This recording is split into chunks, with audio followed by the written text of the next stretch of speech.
Hello, Ayman. Bots are short for robot. It's an internet robot. It's a software that runs autonomous tasks.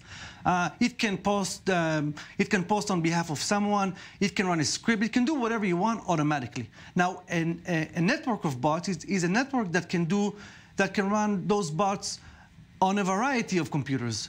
Now, if you control those networks of bots and those bots are controlling fake profiles, all of a sudden you have a network of fake profiles that can do whatever you want. For example, encourage a candidate or discourage a candidate. They can do whatever you want almost automatically.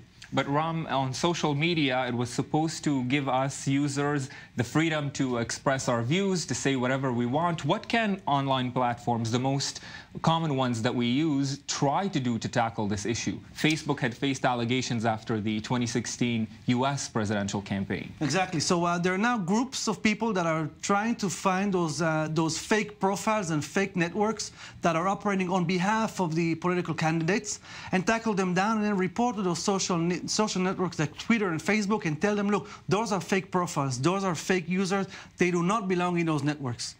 Yoram, there are, aside from social networks and groups and activists trying to bring this to the fore, the Israeli Internet Association is also taking some action. Can you tell us more about that? Yeah, it's a joint action by the civil society trying to tackle this issue of, I'm not using the word bots. Well, I'm talking the term misuse of the technology in the election process, because the focus of bots, as Ram described as a software, this is not what we face. We face usage or misusage of the social networks and real people who are doing all kinds of things that are half the way between legal or not legal. Some of them are not legal, some of them are legal. The question here is a balance between the freedom of speech, which we want to take care of, on one hand, and the purity of the elections. So the internal discussions in Israel this week were there bots or were there real people, but the question is whether those real people were infringing the terms of the social networks, because you cannot do everything on a social network. If, like, for instance, Facebook, you need to be with a real identity. If you are not using a real identity, basically you are infringing the terms of use of Facebook. If you're infringing privacy, then basically you are not allowed to do it on a social network. So it's a mixed issue. So users on platforms such as Facebook, if they misuse it, they can be reported by other users, and Facebook can choose to deal with that user specifically. But what can a network like Twitter do with a bot, supposedly not even a real person? If it is found as a bot, probably they will remove it, because this is against their terms. They are not going to. They don't want to give place for bots. But to differentiate between a real person and a bot, it's quite difficult. Depends on the software and sometimes the real people. We coordinated a move that we asked the general public to report to us about something that looks suspicious, and we are doing manual check. We do not do automatic check for those profiles. And if we find something that is looks like either a bot or an infringement of the terms of use of the social network, we report it to the social network. And generally, they examine. They have much more information than we have, because they know everything about the usage of this profile.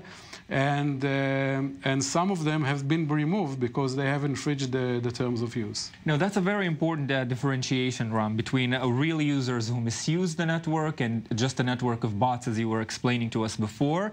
And following those reports from the scandal in the Likud party that they were allegedly operating bots, it seems clear why someone willing to do that would use bots, not real people. It's also a lot less expensive than using humans. Yeah, according to the report, they were paying 1,800 shekels a day, which is more or less $500 per user a day. So if you need, let's say, 500 people and operating that for the entire election campaign, that's a lot of money. So you would rather use fake profiles and have someone control, let's say, instead of 1 profile, 10 profiles. And it will take the social network time to first discover those are fake and then remove them. So by this time, the tweets have already been out. This network, for example, they use hundreds of tweets. During the election campaign, they posted 130,000 tweets, and we're talking of exposure to 2.5 million people. That's a lot of exposure for about a network that is about half fake, half real. And I want to add to that there is a decision by the chairman of the election committee that basically advertising should be labeled as political advertising. So if someone is paying for those bots to publish information, basically it is an infringement of the election law. So it's not just a question of the social network, it is also a question of the Israeli law. So, but it is the things runs very fast. So in a way, we will maybe investigate it later after the election are finalized. That's the problem with those processes, because if it's a criminal aspect, then you need to have criminal procedure, and this takes time. If I could ask you to look into the future, when we see online scandals like this, hacking or bots, it always seems like those online criminals are far more advanced than the people safeguarding these systems.